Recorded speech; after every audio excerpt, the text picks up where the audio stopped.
₹3740 बेचता है। एक आदमी दो वस्तु में से हर एक वस्तु को 3740 में बेचता है, पहली को भी और दूसरी को भी सेम सेलिंग प्राइस पर बेचा प्रत्येक को।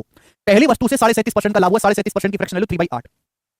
दूसरी वस्तु को इस प्रकार बेचता है किसी कुल सौदे में ना तो कोई प्रॉफिट हो ना ही कोई लॉस हो, दोनों के क्रिया मूल्य का अंतर बताओ, सीपी का डिफरेंस बताओ। तो दो वस्तु में से प्रत्येक को 3740 बेचा, पहली वस्तु पे 37.5% का प्रॉफिट हुआ, 37% मतलब 8 का सामान मेरे दोस्तों 11 में बेचा, 8 का सामान 11 में। क्लियर है? अगर पहली वस्तु 11 में बेची तो दूसरी भी 11 में बेची होगी, आप बोलोगे सर दोनों का सेलिंग प्राइस सेम है। अगर ये 11 11 22 हो रहा है तो ये भी 22 होना चाहिए, 8 और ये कितना आ जाएगा 14 है। बोलो 11 11 22, 8 और 14 22 आ गया कि नहीं आ गया? नहीं कि पहली वस्तु 8 की थी हमने 11 में बेची, दूसरी वस्तु भी हमने 11 में बेची, लेकिन इसका सीपी कितना होगा 14। देखो दोनों का टोटल क्रिया मूल्य 22 है, सेलिंग प्राइस भी दोनों का 11 11 22 है। आपसे पूछा है दोनों के क्रिया मूल्य का अंतर, दोनों के क्रिया मूल्य का अंतर कितना 6 यूनिट, 8 और 14 का डिफरेंस 6 यूनिट की वैल्यू आपसे पूछे, 6 यूनिट की।